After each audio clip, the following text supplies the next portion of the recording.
down to Indiana to where I'm at, where I live at, and we rented a hall, and we had music, we had all kind of food, and we had a table out there. This is Joseph's first cousins, Tony's first cousins, Jamie. Yeah, Jamie.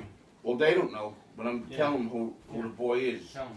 And I believe she met this boy at a gypsy wedding, and whatever happened from there, it happened. So they came down to Indiana, and we sat on one side of the table, they sat on one side of the table, and you asked them, does the boy work, where they going to live at, and I asked the boy, do you really love my daughter, do you want her, I don't want her to be made a fool out of. He said yes. And then we talked about price, about money. So I really didn't want no money for my girl. I just wanted my girl to have a happy home. But that's the gypsy way. You got to take money for your daughter. So they wanted to give $8,000. I said no. I need 11. So you know, the more money you get for your daughter, the better she looks to the public. Okay.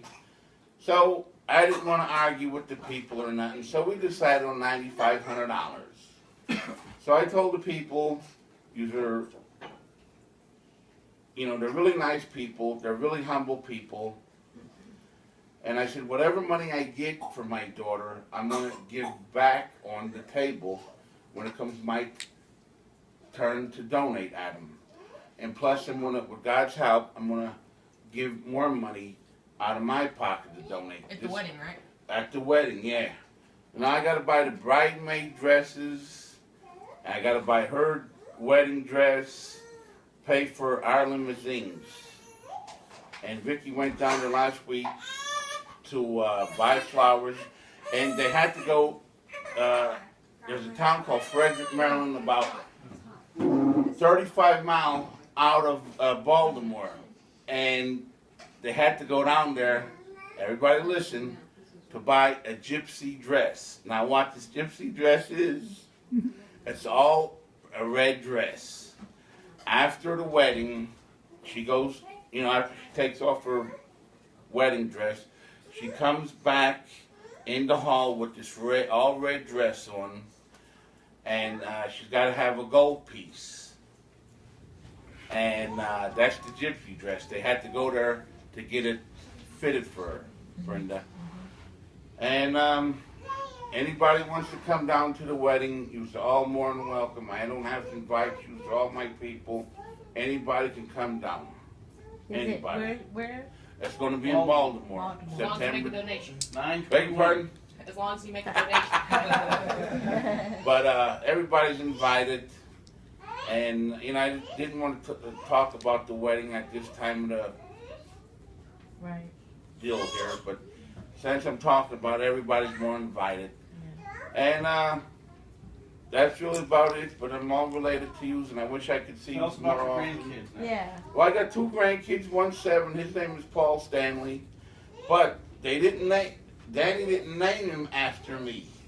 He named him, he's got a cousin, lives in Baltimore, named Paul Dinky. They own a carnival business. And he's real good buddies with him, and they named him after that Paul. Oh, that's okay, you take it. And me and him is really, really good he was buddies. talking to him on the phone. We're coming from Fiesta to groceries, and he's talking to him on the phone. What do you call him? What's he calling him? I call him, he calls me Mo.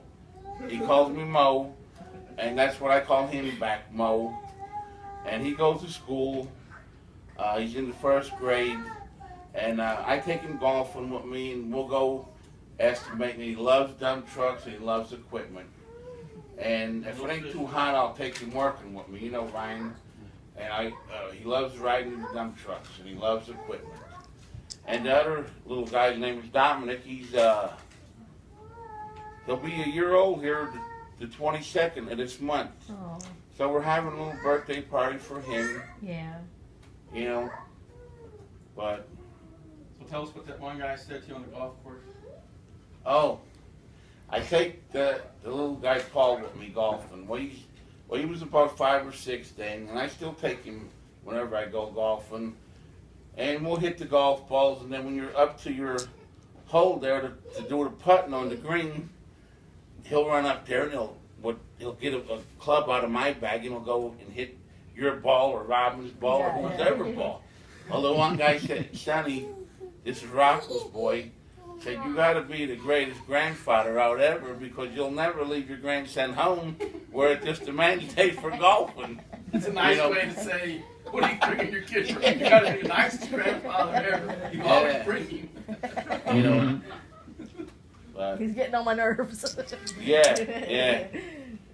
But some of the guys don't mind him, you know. Then he'll even take the golf cart and he'll drive the golf cart in the fairways and stuff. He drives the golf cart. Oh yeah. Wow. Yeah. You're grooming a caddy there. Right? Yeah. But that's all I got to say. That was nice. Thank you.